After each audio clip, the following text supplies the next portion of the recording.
You know that feeling when your mix sounds decent in your studio headphones, but then you hit play in your car or on a Bluetooth speaker and suddenly it's muddy or harsh or just flat out wrong?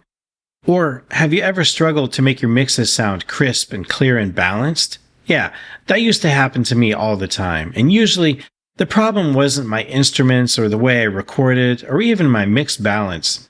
It was often my EQ choices. EQ can honestly make or break your mix. It's like seasoning and cooking. The same dish can taste bland or incredible depending on how you use the salt and the pepper and the spices. In mixing, EQ is those spices. And once you understand it, you can make your music sound balanced and clear on pretty much any speaker anywhere. So in this introductory video, I'm going to break down the 3 most common types of EQ filters that you absolutely need to know. I'll be showing examples in Studio One using FabFilter Pro Q, but the principles work in any DAW and with any EQ plugin. And don't worry, I'm not sponsored. These are just the tools that I use every day in my music business. First, a quick refresher. EQ just stands for equalizer. Think of it like a set of tone controls for your sound. It lets you boost or cut different parts of the frequency spectrum. You probably used a super simple version of EQ before, like in your car stereo where you can turn up the bass or the treble. That's EQ, but just very basic. In music production, we have a way more precise control. Instead of just bass or treble, we can say like, let's turn down only the rumble at 60 Hz or let's brighten just the presence around 5K. It's like the difference between painting with a roller or painting with a fine brush. You can get detailed and shape your sound exactly how you want it. So let's jump into a real session that I'm mixing right now for a band called Poet and the Joker. Huge thanks, by the way, to the guys for letting me use this. So let me open up my DAW and share my screen. Okay, so I have the song Mercy by the band Poet and the Joker pulled up in my DAW. And I'm going to use this lead vocal take to demonstrate these EQ functions that I've been talking about. So let me go ahead and bounce over to my mix page and pull this open. You can see that I've got several EQs already built in, and this is kind of a test which I can use for this video. So the first type of filter that I think you really need to know about are high pass and low pass filters. So I've got these kind of preset in here. You can think of these kind of like gates where they let certain sounds go through and they block others. So a high pass filter lets the highs pass through while cutting out the lows, and a low pass filter does the exact opposite, right? You can see here I've got it set, I don't know, between 25 and 50 Hertz. And I'm basically cutting out all of the frequencies below that marker, and I'm letting the others pass through, thus high pass filter, right?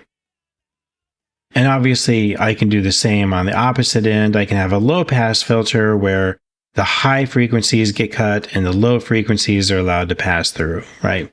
Kind of makes sense. So why would you want to use them? A high pass filter can be fantastic for cleaning up low end junk that doesn't belong in a track, for example, like microphone rumbles or bleed or low frequency noises. And they're often one of the first things that an engineer is actually going to reach to when they're building a mix. Or a low-pass filter, on the other hand, could be great for taming harshness or pulling something into the background, for example. Really popular in electronic music to automate them, and you can kind of create movement or build tension before a drop that way. Let me hit play, and you can hear what it sounds like as we move these through the different frequencies. Mercy, you may have known me. Time's up, last call before.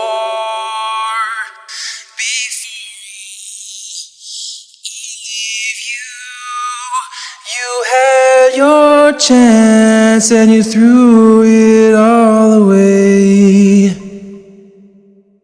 Mercy, you may have known me. All with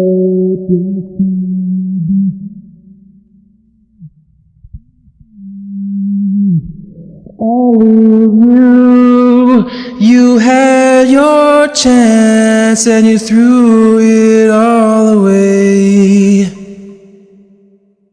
Okay, so those are low pass and high pass filters. Now I'm going to move on to the second filter type, which is shelves. And you can have high shelves, you can have low shelves. And a low shelf can be thought of kind of like turning up the heat in the basement of your house. Like you warm up everything below, but the upstairs stays exactly the same, right?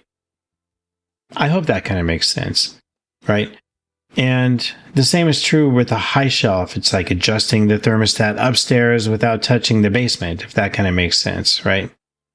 And these can be either additive or subtractive. So a shelf can increase or decrease the amount of gain that you're placing onto it, right? And this is basically like the bass and the treble knobs you've seen on consumer gear, like in your car. But in production, we get to choose exactly where the shelf starts and how much boost or cut that we put onto it.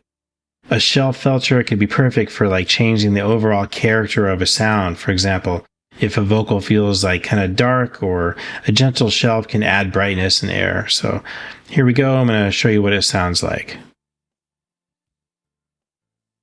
Mercy, you may have known me.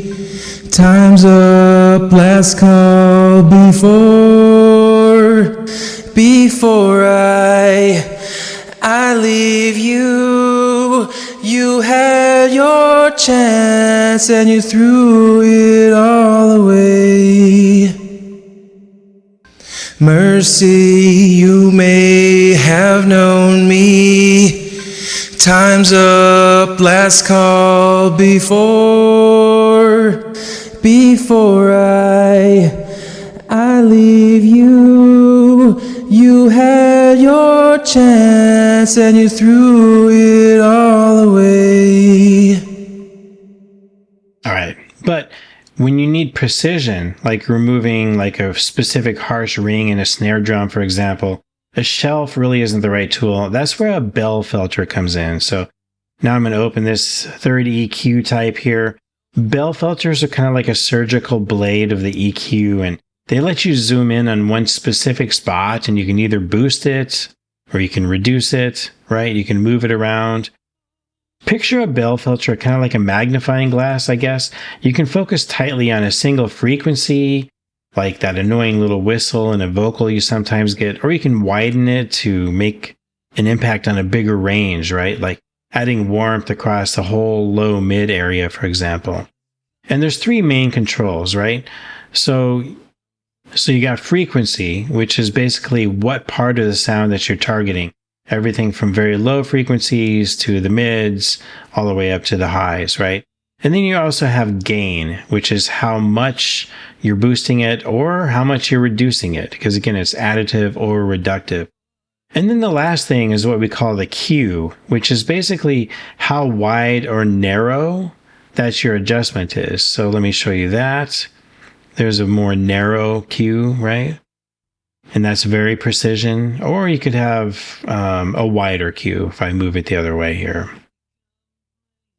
So if you want to scoop out some mud, a narrow Q cut around 250 hertz can be really helpful.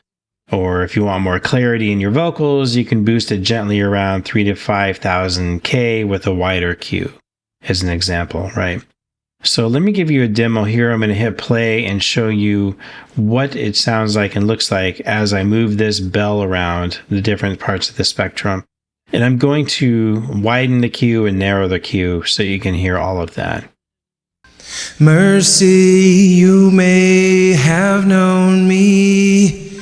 Time's up, last call before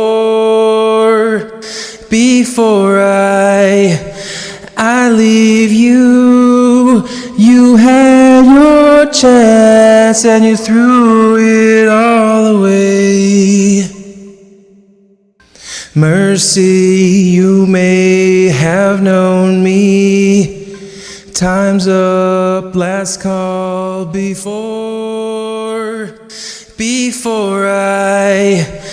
I leave you. You had your chance and you threw it all away.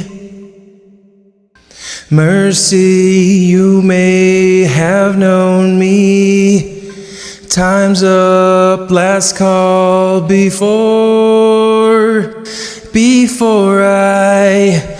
I leave you. You had your chance and you threw it all away. So, to recap, high pass and low pass filters are your cleanup crew. Shelves are like your tone shapers, and bell filters are like your precision tools. Master these three, and you'll already be way ahead in making your mixes sound professional across every single platform and system. I'll dive into more advanced EQ techniques in future videos, but as you start with these, you'll build a much better mix. By the way, I'm Kevin, the founder of Innovaniac Music. We help indie artists grow and get heard and build real connections with fans.